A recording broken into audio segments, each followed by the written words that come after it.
شراب حرام۔ شراب وہ مشروب ہے جو صدیوں سے بنی نوع انسان کی سماجی زندگی کا حصہ رہا، خاص طور پہ جہاں میٹھے خوشگوار مہکتے پھلوں کی بہتات ہوتی، وہاں شراب بنانے کی بھٹیاں لگ جاتی۔ انگور، کھجور، سیب، مالٹے، جو بھی رسیلا میٹھا پھل لوگوں کو ملتا، اسے اکٹھا کر کے وہ کسی برتن یا چاٹی میں ڈال کے مٹی میں دبا دیتے۔ کچھ عرصے بعد وہ پھل اپنی قدرتی قدر کھو کے ایک بدنما بدبودار لعاب سا بن جاتا، جس میں کچھ ایسے جرثومے پیدا ہو جاتے جو انسانی جسم کی فلاح میں پیدا کیے پھلوں کو الٹ دیتے۔ جو پھل صحت کی بقا کی ضمانت ہوتے، ان پھلوں کی رطوبت کشید کرنے سے انسانی اعضاء اور ہوش و حواس بگڑنے لگتے۔ مگر کہنے کو دلوں میں وسوسوں کی فصل پکا کے بیٹھے کم عقل لوگ وقتی طور پہ اس مشروب سے اپنی عقل و خرد کے سو جانے سے محظوظ ہوتے، گول گوپاڑا مچاتے، جسے سوچنے سے انہیں دکھ ہوتا، اس سوچ سے بچے رہنے کا سوانگ رچاتے۔ عرب کے صحرا نشینوں کے پاس بھی شراب ایسا ہی ایک بہلاوا تھا۔ نخلستان کے باسی عموماً اسے دل بھر کے دل بہلایا کرتے تھے۔ مدینے کے باسی اور مکہ کے رہائشی بھی اس سے مستثنا نہ تھے۔ قرآن پاک کو نازل ہوتے ہوئے 18 سے 19 سال ہو گئے تھے۔ اکثر احکامات اتر آئے تھے، مگر شراب کی واضح منائی جنگ خندق تک نہ ہوئی تھی۔ 6 ہجری کا سال چڑھ گیا تھا۔ اکثر پاکیزہ صرف نیک اتوار صالح مسلمان تو شروع ہی سے اس شغل سے دور تھے، نہ صرف دور تھے بلکہ دل میں اسے بہت برا سمجھتے تھے۔ سیدنا عمر رضی اللہ تعالی عنہ تو اعلانیہ اس کے خلاف تھے۔ کئی بار سیدنا عمر رضی اللہ تعالی عنہ نے آقا صلی اللہ علیہ وآلہ وسلم سے عرض کی، یا رسول اللہ، اللہ کے حضور عرض فرمائیں، آسمان سے اس شراب کے متعلق کوئی واضح حکم نازل ہو، یہ صحت اور مال دونوں پہ بھاری ہے، لوگ اسے پی کے ہوش میں نہیں رہتے۔ آسمان پہ بات سنی گئی، قرآن میں آیت اتری، اے پیغمبر، لوگ تم سے شراب اور جوئے کا حکم دریافت کرتے ہیں، کہہ دو کہ ان میں نقصان بڑے ہیں اور لوگوں کے لیے کچھ فائدے بھی ہیں، مگر ان کے نقصان فائدوں سے کہیں زیادہ ہیں۔ قرآن سورۃ بقرہ آیت نمبر 219۔ سیدنا عمر رضی اللہ تعالی عنہ خاموش تو ہو گئے، مگر دل کو قرار نہ آیا۔ شراب نوشی میں مبتلا لوگ خدا کی اس تجویز سے منع نہ ہوئے، شراب نوشی جاری رہی۔ کچھ عرصے بعد سیدنا عمر رضی اللہ تعالی عنہ نے پھر آقا صلی اللہ علیہ وآلہ وسلم کی حضور عرضی ڈالی، یا رسول اللہ، اللہ کی طرف سے واضح حکم کی درخواست کیجیے، شراب سے جان چھڑوائی۔ اب آسمان سے آیت اتری، ساتھ دلیل بھی۔ خدا دھیرے دھیرے لوگوں کو اس عادت سے چھڑانا چاہتا تھا۔ اللہ نے فرمایا، قرآن میں آیا، مومنو، جب تم نشہ کی حالت میں ہو تو جب تک جو منہ سے کہو وہ سمجھنے نہ لگو، نماز کے پاس نہ جاؤ۔ قرآن سورت نمبر 4 آیت نمبر 43۔ منادی کرا دی گئی، کوئی شخص نشہ کی حالت میں قیام صلاۃ نہ کرے۔ نمازیوں میں نماز کے وقت شراب نوشی کم ہوگی۔ اگر غیر عرب ممالک میں اب بھی دیکھا جائے تو ہم لوگ جنہیں عربی نہیں آتی، جو سمجھتے ہی نہیں کہ نماز کے دوران منہ میں کیا پڑھ رہے ہیں، ان کی حالت نشے کے بغیر بھی نشے جیسی ہی ہے۔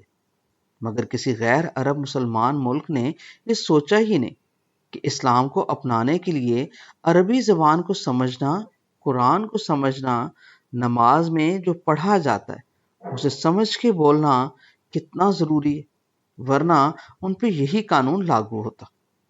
جب تک سمجھنے نہ لگو کیا پڑھتے ہو، نماز کے قریب نہ جاؤ۔ مگر کیا کریں، یہاں تو دعائیں وہ مانگی اور منگوائی جاتی ہیں جنہیں ہم سمجھ ہی نہیں پاتے۔ یہ کیا کم بدنصیبی ہے۔ سیدنا عمر فاروق رضی اللہ تعالی عنہ کی بے تابی نہ گئی۔ وہ آسمان سے واضح حکم کی دعا میں لگے تھے۔ آقا صلی اللہ علیہ وآلہ وسلم سے بھی گڑ گڑاتے رہتے۔ کچھ واقعات بھی ایسے ہوئے کہ مسلمانوں میں کسی دعوت میں شراب کا دور چلا، غول غبارہ مچا، مہاجر اور انصار نشے میں ایک دوسرے پہ پل پڑے، کچھ زخمی بھی ہوئے۔ اوٹ پٹانگ باتوں سے بنا ہوا گہرا محبت کا بھائی چارہ متاثر ہوا، اس میں دراڑیں پڑنے لگی، منافقین کو چنگاریوں میں آگ دہکانے کا موقع ملنے لگا۔ سیدنا عمر رضی اللہ تعالی عنہ دو زانو ہو کے آقا صلی اللہ علیہ وآلہ وسلم کے پاس بیٹھ گئے۔ آقا آسمان سے جبرائیل علیہ السلام اتریں تو بات کیجیے، دو ٹوک خدائی فیصلہ مانگے۔ خدا نے دھیرے دھیرے لوگوں کا شعور جگانا تھا، جگا دیا۔ اچھے برے کی تمیز سکھانی تھی، سکھا دی۔ دو ٹوک فیصلہ آسمان سے اتر آیا۔ اے ایمان والو، شراب، جوا اور بت پان سے، ناپاک کام شیطانی اعمال سے، سو ان سے بچتے رہنا تاکہ نجات پاؤ۔ شیطان تو چاہتا ہے کہ شراب اور جوئے کے سبب تمہاری آپس میں دشمنی اور رنجش ڈال دے اور تمہیں اللہ کی یاد سے اور نماز سے روک دے، تو تم کو ان کاموں سے باز رہنا چاہیے۔ قرآن سورۃ المائدہ آیت نمبر 90 اور 91۔ اٹل فیصلہ آ گیا، منادی ہو گئی، شراب خدا نے حرام قرار دے دی۔ جس وقت قرآن حکیم میں یا آیات نازل ہوئیں، سیدنا انس رضی اللہ تعالی عنہ ایک محفل میں ساقی بنے بیٹھے، شراب لوگوں کو پلا رہے تھے۔ ادھر کانوں میں منادی کی آواز پڑی، شراب کے مٹکے پہ لات ماری، سارا مٹکا توڑ دیا، بھرے گلاس انڈیل دیے۔ لوگوں نے اپنے حلق میں اتارے گھونٹ اگل دیے۔ جن کے میدوں میں شراب جا چکی تھی وہ گھروں سے باہر نکل کے الٹیاں کرنے لگے۔ مدینے کی گلیوں میں اس دن شراب پانی سے زیادہ بہہ رہی تھی۔ لوگوں میں نسل در نسل سے، سال ہر سال سے شراب کا شوق تو رہا تھا، مگر آقا صلی اللہ علیہ وآلہ وسلم کے حکم اور قرآن کی آیات کا اتنا پاس تھا کہ انہوں نے ایک ہی منادی سن کے اپنی صدیوں پرانی رسم کو اپنی زندگی سے یکسر نکال دی۔ کچھ شریر لوگوں نے نکتہ چھوڑا، اگر یہ شراب اتنی ہی گندی اور بری ہے تو ان لوگوں کا کیا ہوگا جنہوں نے جنگ بدر اور جنگ احد میں بھی شراب پی ہوئی تھی۔ اللہ نے یہ اعتراض بھی سن لیا۔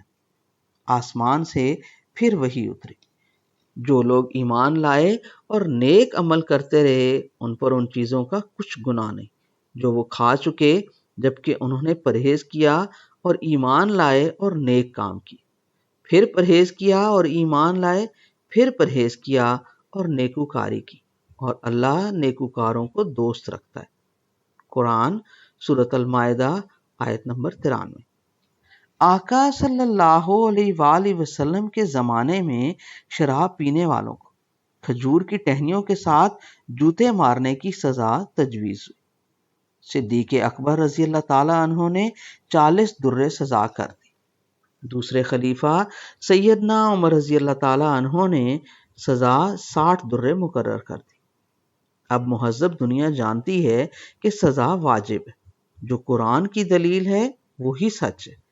شراب پی کے دنیا میں ٹریفک کے حادثے، خاندگی زندگی کا فساد، جسم و جان کی توڑ پھوڑ، جگر کی بیماریاں، ذہن کا فتور، کون سی ایسی سزا ہے جو بنی نوع انسان اس مصیبتوں کی جڑ سے نہ پالتا ہو؟ جوئے کی خرابیاں بھی نسل انسانی کا ناسور ہے۔ خدا کا بنایا ہوا رستہ پاک اور پاکیزہ ہے، اور خدا دھیرے دھیرے سمجھا کے دلیل سے عقل کو اپیل کرتا ہے۔ یہی صراط مستقیم کی نشانی۔ موٹر وے کی طرح یہ راستہ مسافر کو بھٹکنے نہیں دیتا۔